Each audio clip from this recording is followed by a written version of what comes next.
Maple Grove residents concerned about a level 3 sex offender moving into their city came out in full force on Tuesday night. Delane Cleveland joins us now with more. Delane?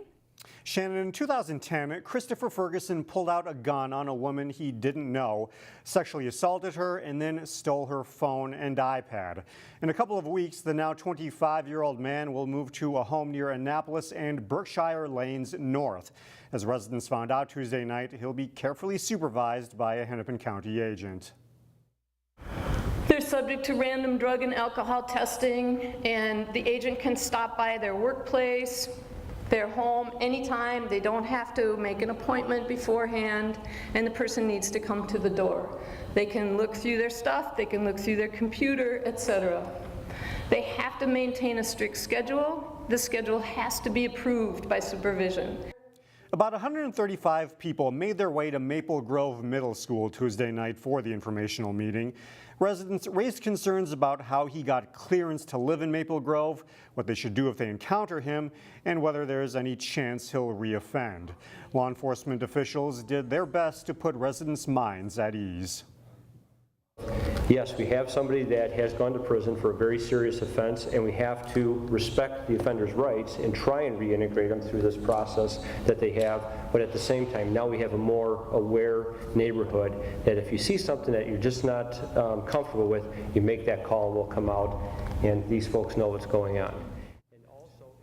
Ferguson will be released on May 6th. He will be Maple Grove's 38th registered sex offender, but the only level 3 offender. Shannon? All right, thank you, Delane. Tuesday night, Plymouth swore in a new city council member. I do. Congratulations.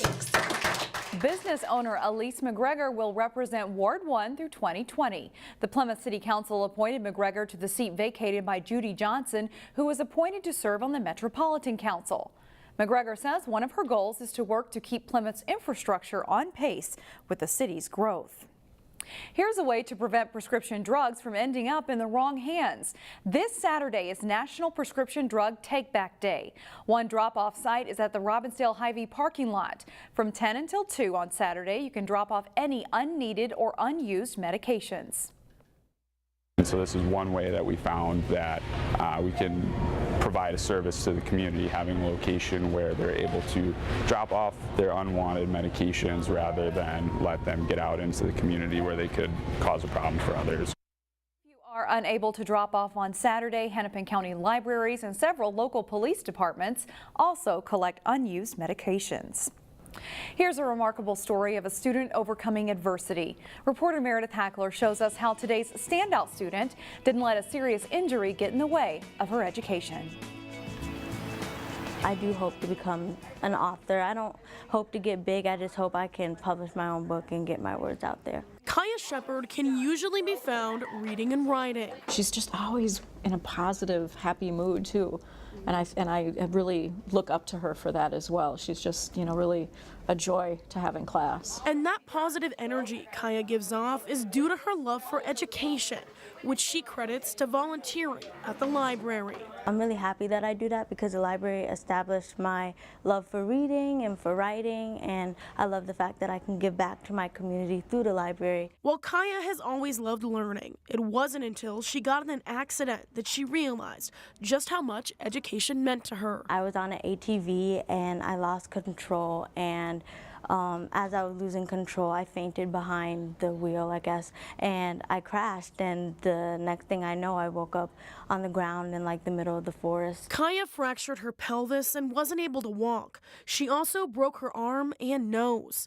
She missed school for 3 months, but Kaya didn't fall behind in class. It showed me my passion for school, how easily that was taken away from me and how easily my life could have been taken away from me. And it showed me all the things that are important to me, and that is school, which is why I thrive so hard and I work so hard. Kaya uses her accident as inspiration for writing, which she one day hopes to do professionally. I've taken creative writing 3 times. Every time I get better and every time I fall more in love with creative writing. And her teachers say her passion for education rubs off on other students.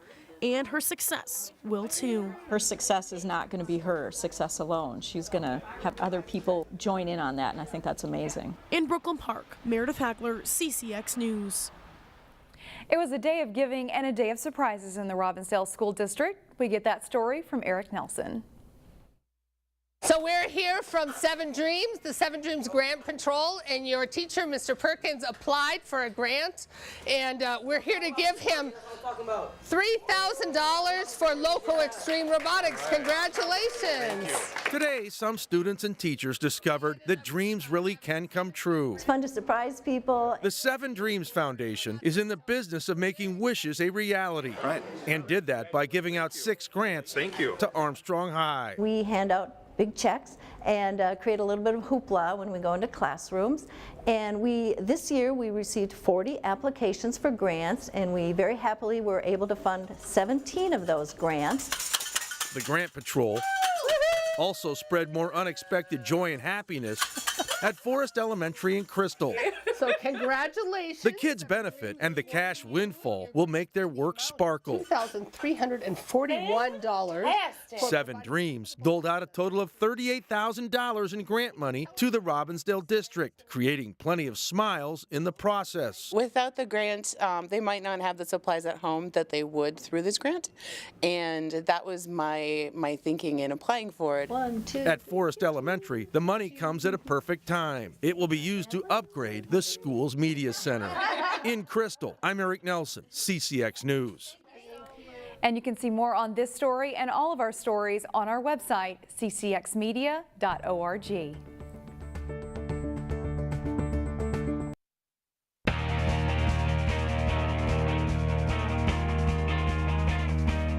The Maple Grove baseball team hopes to be a contender in conference and section play this spring. The Crimson were just 1-4 though entering play Tuesday. They were at home to take on Anoka. Top of the third inning, Anoka's Nathan Koleas a fly ball to right, misplayed and dropped by the outfielder, and 2-run score for the Tornadoes. Same inning, Cody Lindenberg legs out an infield single to score Charlie Buffy for a 4-1 lead. Bottom of the third, Frank Volker strokes the base hit for Maple Grove to score Ethan Elias, and it's 4-2 on the RBI single by Volkers. Bottom four, Crimson with a runner on third. Elias laces a line drive. A great catch, though, by the second baseman. Noah Johnson ends the frame. Grove ties the score in the bottom of the fifth. And then in the seventh, with 2 outs, Jeremy Click rolls the ground ball through the hole. Dylan Peck hustles home for the winning run, and Grove wins 5-4 on the hit by Click. The Armstrong and Totino-Grace softball teams finished near the bottom of the Northwest Suburban Conference standings last season. They met up on Grace's home field Tuesday. With Armstrong up 1-0 in the third, Paige Lloyd-Alt drops the hit in to right field. Isabella Jacobson and Kate Lloyd-Alt score to make it 3-0 Falcons. In the fourth, Lucy Moose drives in a run with a base hit to center. Nikki Ringel scores, and Armstrong takes a 4-0 lead. They break it open in the fifth. JoJo Harrison's liner off the tip of the first baseman's glove. Mary Isaac scores, and after hesitating, Paige Lloyd-Alt also comes home, and the Falcons get 3 to go up 7-0. Totino-Grace battles back some. Hannah Meehan's fly ball to right center is caught. Bryn Smith tags up to score, and when Armstrong can't get the out and the run down, another run scores in the play. The Eagles can get no closer as Armstrong wins its first game after 3 losses. 7-3 Falcons is the final. College is just around the corner for high school seniors. For a handful of student athletes at Park Center, it was a big day Wednesday. 11 Park Center seniors were recognized at a ceremony before school. All of them are going on to play college sports, some in Division II, along with others in Division III or junior college. Several sports were represented, including football, basketball, track and field, soccer, and more. We talked to 2 of the student athletes who will compete at the Division II level beginning in the fall. It means everything to me, you know. As a little kid, I always told my parents that I wanted to go to college for free, didn't want to make them pay, didn't have to put that burden on them. So to finally execute that and be able to tell them that I went for free is a blessing, and I can only thank God for that. It's just super surreal. It's something that I've thought about for a long time. It's been the ultimate goal. Like, I love doing my sports, and I'm honored to be able to do them in college too. The Wayzata boys tennis team finished 4th in the state last spring. The Trojans met up with another Lake Conference foe Tuesday. It was Hopkins and Wayzata, the Royals in white, coming into the match with a 2-0 record. At number 1 singles play, Wayzata's John Foley serving to Ken Song to exchange a couple of shots, and Foley able to get Song on the run and puts away a nice forehand winner. He goes on to win the match 6-2, 6-2. At first doubles, Brett Eliason serves for Hopkins. His partner Ari Siegel puts the shot between Michael Deal and Will Dieters for a point and a game win in the first set. Later, it's Dieters serving for Wayzata, and both he and Deal deliver nice shots at the net to take the point. They go on to win their match 6-2, 6-3. At second doubles, Sanjit Shah serves for Wayzata. His playing partner, Austin Chang, it's a nice shot for a winner. And they beat Jack Oang and Avery Trung 6-2, 6-2. Number 3 singles, good exchange of shots between Hopkins' Jacob Goldfarb and Wayzata's Jaeho Hong. Goldfarb with a strong forehand winner for a point, but Hong wins the match in straight sets. Second singles, it's Colin Badoon of Wayzata against Felix Johnson. Badoon wins this point and takes the match 6-3, 6-2 as Wayzata wins 7-0.